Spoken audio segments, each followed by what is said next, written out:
My name is Tamara Lewis, and I never imagined I'd be writing this, but after what I experienced that fateful night, I simply can't keep silent.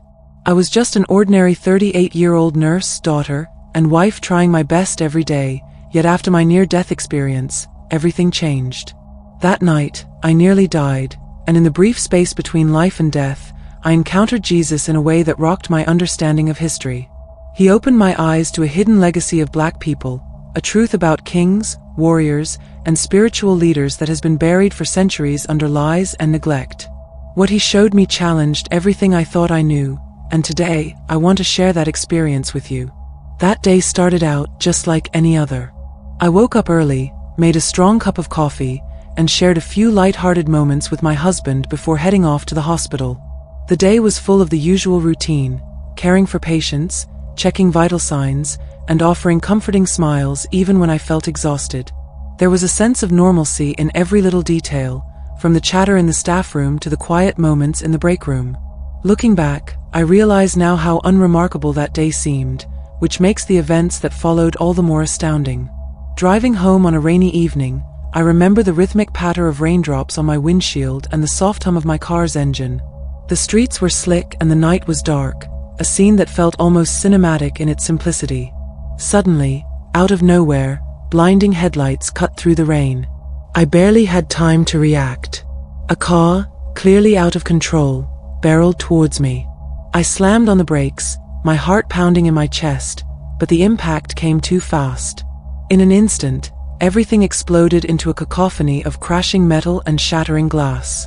And then, amid that chaos, an overwhelming calm washed over me, a peace so deep it almost felt unreal. In that split second, I knew that something extraordinary was happening. I wasn't afraid. Instead, I felt as though I was being gently lifted out of a nightmare. Before I knew it, I was floating, detached from my body and free from the pain of the accident. I watched as my lifeless form lay in the wreckage below, yet I felt no sorrow, only a serene curiosity. A radiant light enveloped me, and with it came an indescribable warmth that made me feel safe and loved.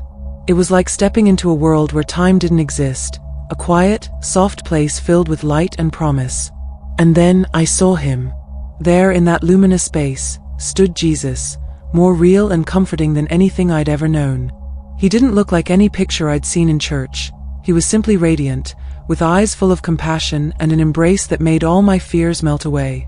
"Tamara, don't be afraid," he said. As he reached out, I felt an immediate rush of energy and love. Everything I had ever doubted or feared vanished in an instant. I knew I was about to hear revelations that would challenge every belief I'd ever held about my identity and the history of my people.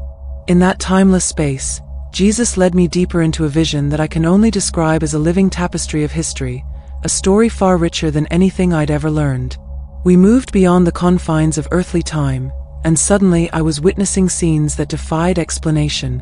I saw entire civilizations blooming with pride, their leaders dressed in garments that shimmered like gold.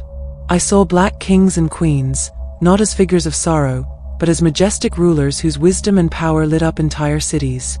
There were scholars whose knowledge rivaled that of the greatest minds, warriors whose strength wasn't just physical but stemmed from a spirit that could move mountains, and spiritual leaders whose voices could calm storms. Jesus turned to me with a gentle intensity. "Tamara, look closely," he said. "This is the legacy of my people. This is the truth that has been hidden from you."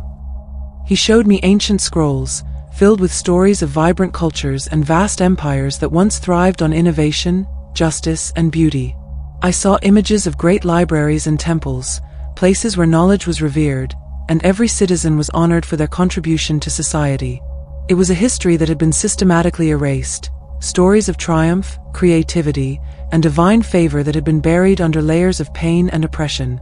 He explained, "For too long, the world has forgotten that my children are made in my image. They were born to lead, to heal, and to bring light to the darkest corners of this earth." I couldn't help but feel overwhelmed. Every image, every word, painted a picture of a people who had been celebrated and cherished, a stark contrast to the narratives of defeat and subjugation I had grown up with. Tears streamed down my face as I realized that our true history was not one of despair, but of endless hope and boundless potential. Jesus continued, "Your ancestors were not meant to be hidden in the shadows. They were warriors, healers, and visionaries. They had a deep, intrinsic connection with the divine. Look at the scriptures. Consider Proverbs 31 and Isaiah 60. These words speak of strength, beauty, and a future filled with glory. I recalled how the Bible often used the imagery of light and radiance to describe God's chosen ones. Now, I saw that light shining in the faces of those who had been dismissed as lesser by the world's false narratives. I saw bustling marketplaces where wisdom was the true currency, grand courts where decisions were made with fairness and compassion, and places where art, music, and dance celebrated the divine spark in every human soul. This, Jesus said, is the truth that has been taken from you. But it is not lost, it is waiting to be remembered, waiting for you to reclaim it. In that moment, I felt an unyielding sense of purpose. I knew that my life, my near-death experience, was meant to be a beacon for my people, a call to awaken to the truth of their divine heritage. The vision was so vivid and alive that I could almost feel the pulse of history in my veins.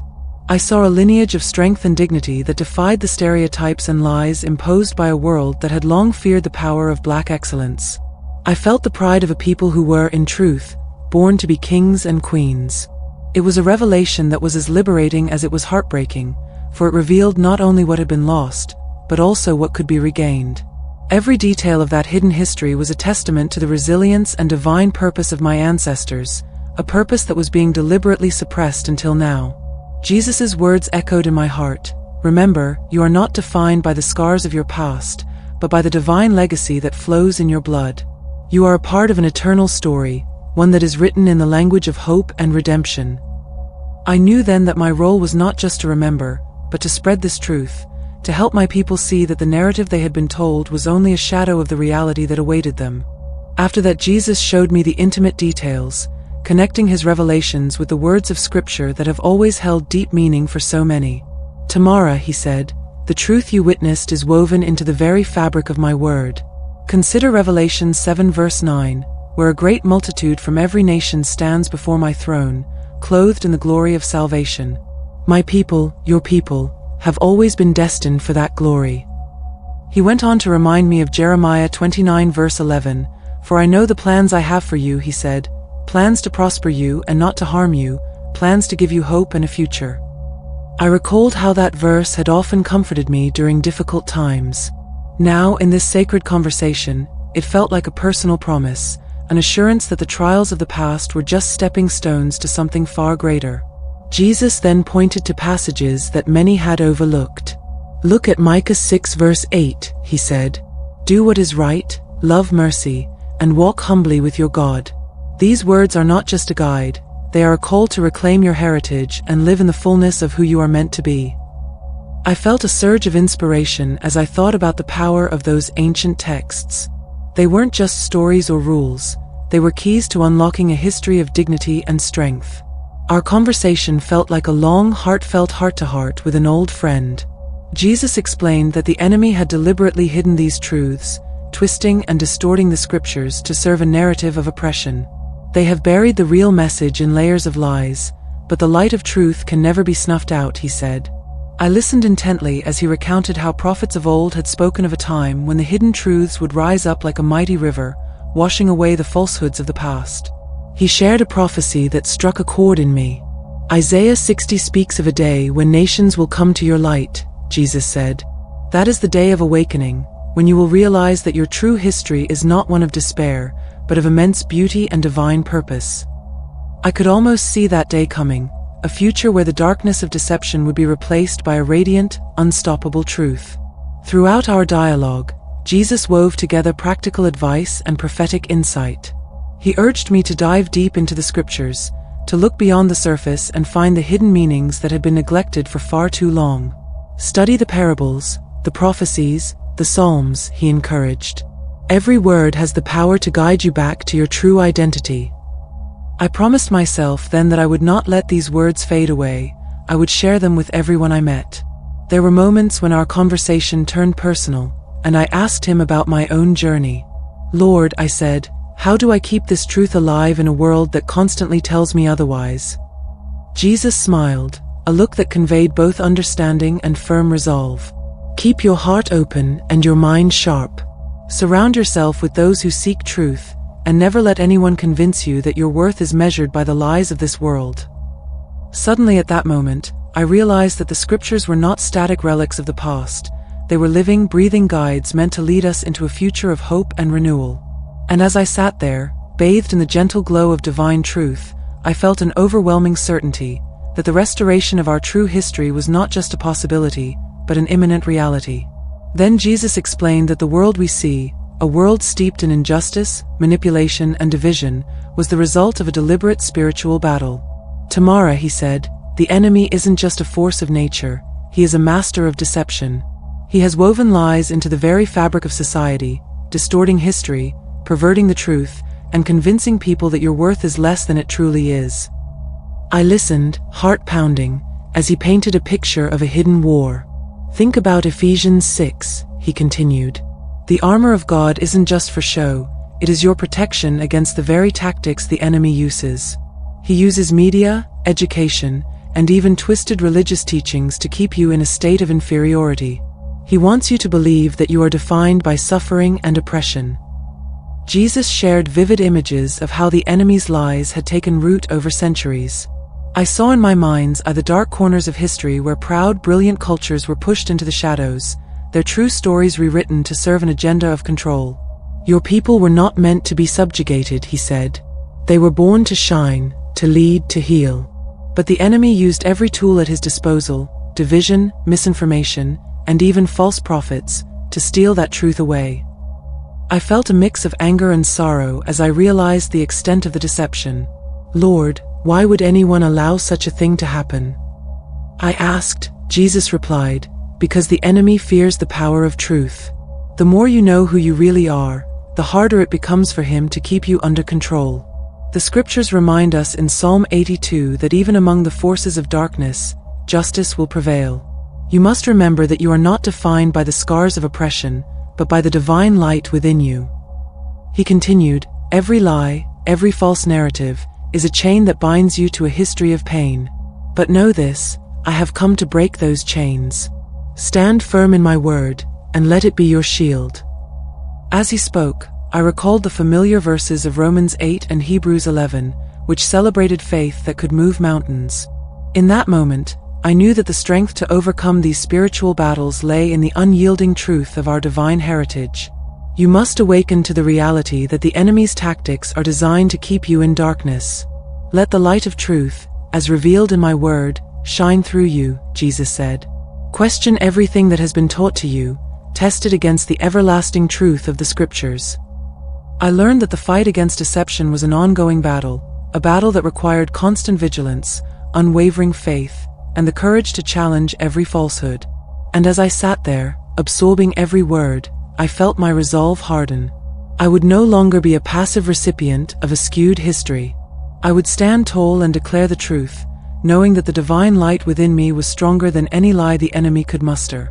Just as I began to process the magnitude of the spiritual battle, Jesus' tone shifted again to one of urgent instruction, a call to awaken and reclaim the heritage that had been hidden for far too long.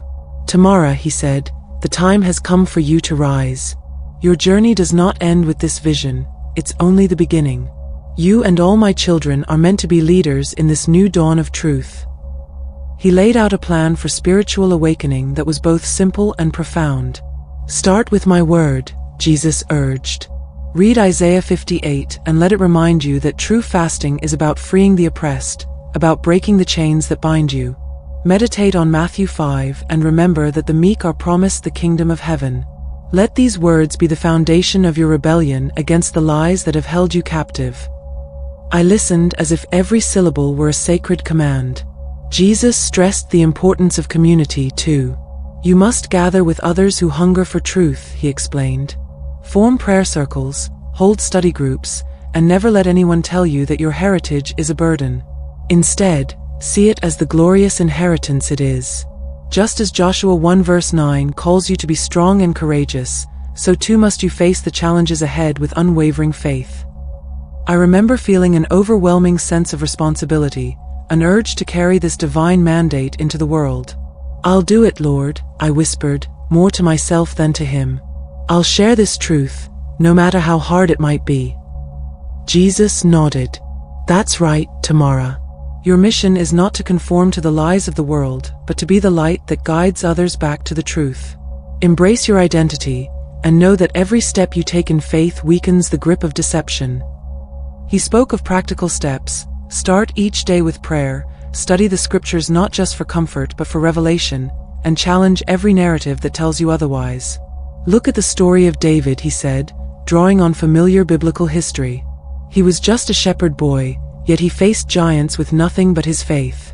In the same way, you may feel small, but with my guidance, you are mighty.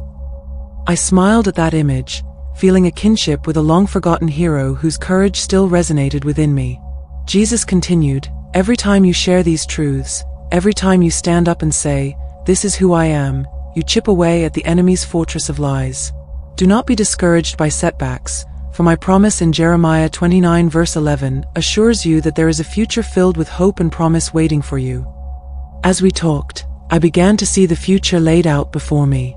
It wasn't just about recovering a lost history, it was about building a future where my people could walk in the fullness of their divine identity. Your awakening, Jesus said, is the first step toward a global transformation. When you reclaim your truth, you inspire others to do the same. The power of your testimony will ripple out and change lives. I felt a fire kindle in my heart, a burning desire to not only live by these truths, but to share them with every person I met. Then I asked him, Lord, I said, how do I face those who will never believe me? How do I keep my spirit strong when the world seems so intent on keeping the truth hidden? Jesus smiled gently, as if he had been waiting for my questions all along.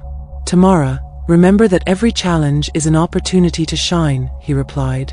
Think about Daniel in the lion's den. His faith never wavered, and he emerged stronger because he trusted in my protection. You too must trust in the strength I give you. Every time you share your story, let the truth of who you are guide you. Surround yourself with those who support you and challenge the lies with the light of my word. I asked him about everyday struggles, how to remain joyful in a world that often seems harsh and unforgiving.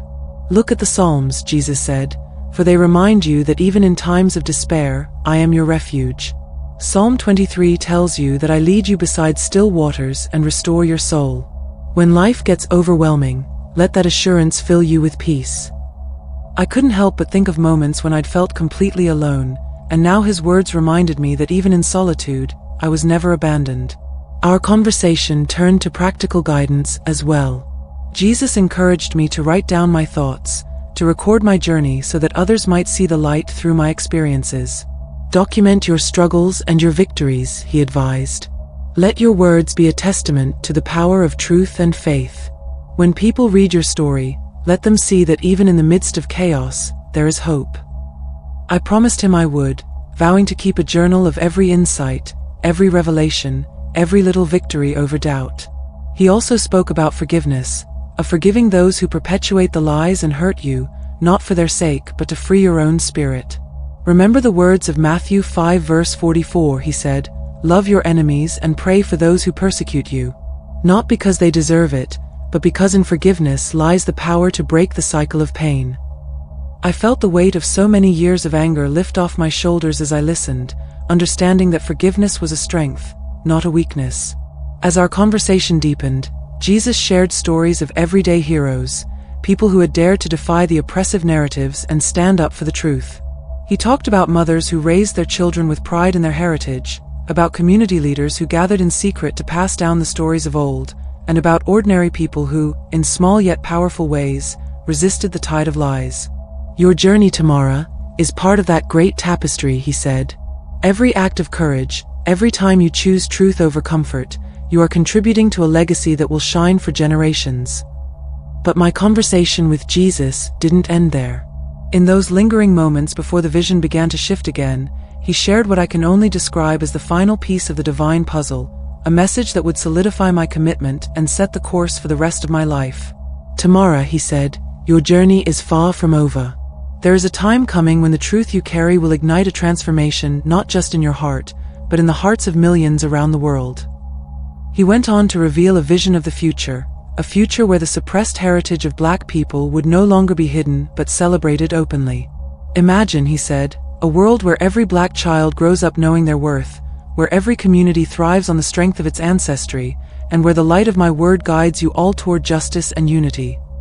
I could feel the promise in his voice, a promise that echoed the timeless hope found in Isaiah 40 verse 31, that those who hope in the Lord will renew their strength, soaring on wings like eagles. Jesus then made it personal. I want you to be a messenger of this truth, he told me. Not because you are perfect, but because your journey, your struggles, your victories, will speak to others in ways that my words alone cannot. Write your testimony, speak your truth, and let every action be a step toward the awakening I have foretold. I felt tears of gratitude and resolve welling up as I promised him that I would carry this message, come what may. He reminded me of the simple, powerful truth found in 1 Peter 3 verse 15, always be prepared to give an answer for the hope that is in you, but do so with gentleness and respect. Your voice, he said, will be a beacon for those lost in the darkness of deceit. And when you stumble, remember that my grace is sufficient, that my strength is made perfect in weakness. I took a deep breath, feeling the weight of my calling settle on my shoulders, a calling to be a light in a world desperate for truth and healing. In those final moments, Jesus made one last promise, that the revelations I had received were not meant to remain locked away in my heart, but to burst forth and transform lives. Tamara, go forth with courage, he said, and know that every word you speak, every step you take, is a testament to the unbreakable spirit of my people. I am with you always.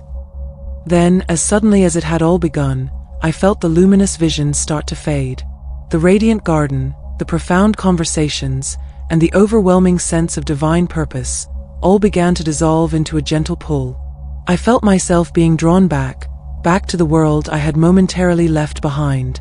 The brilliant, comforting light gradually dimmed, and I sensed a familiar weight returning to my body. In a blink, I was no longer floating in that timeless realm. I was back in a hospital room, the steady beep of monitors and the soft hum of machines greeting me like old friends. I opened my eyes to see concerned faces hovering over me. Doctors and nurses rushed in, their expressions a mixture of relief and astonishment. I could feel the cool touch of a blanket, the distant murmur of voices, and the persistent reminder that I was once again in the physical world. Despite the chaos of the hospital room, a part of me remained forever changed by what I had experienced. Lying in that bed, I replayed every detail of my journey, every word of Jesus' voice, every image of our glorious past, and every command to live in truth. I realized that my near-death experience wasn't a random accident. It was a divine intervention meant to awaken not just me, but countless others who had been shackled by lies. I knew I had a responsibility to share everything I had seen and heard. Over the next few days, as I recovered and regained strength, I began to speak out. I told my family, my friends, and eventually larger audiences about my encounter with Jesus and the hidden legacy of Black people. I shared the scriptures that had been given new life in my heart, verses that promised hope, restoration, and a future filled with dignity. I reminded everyone of Joshua 1 verse 9, "Be strong and courageous," and the truth that our worth was never defined by the lies of the past. My life had taken on a new purpose. Every time I spoke, every time I wrote, I could feel the divine presence guiding me. I started small local meetings at community centers, heartfelt talks at church gatherings, and one-on-one conversations with anyone willing to listen. The more I shared, the more I realized that the truth was resonating with people in unexpected ways. Strangers would come up to me afterward, eyes wide with wonder, saying, "I never knew our history could be so beautiful. Thank you for opening my eyes." Even now, when I catch a glimpse of my reflection or feel the soft caress of a breeze, I remember that sacred conversation with Jesus. I remember his gentle words, his unwavering love, and the promise that I was never alone. I know that the path I'm walking is filled with challenges, but it's also lit by the eternal light of truth, a light that no darkness can ever extinguish. And so, as I continue on this journey, I carry with me the lessons of that night. I promise to keep fighting, to keep sharing, and to let the truth shine through every moment of my life. Because I know that when we embrace who we truly are, we unleash a power that can change the world. In sharing this testimony, I speak from the depths of my heart, not with polished rhetoric, but with the raw honesty of someone who has seen both the heights of divine revelation and the depths of earthly struggle. I invite you to look beyond what you've been told, to seek the truth hidden within the scriptures, and to reclaim the glorious legacy that is your birthright. May my testimony be a small light in the vast darkness, a spark that ignites your own journey toward the truth, hope, and endless love that our Creator has so generously bestowed upon us.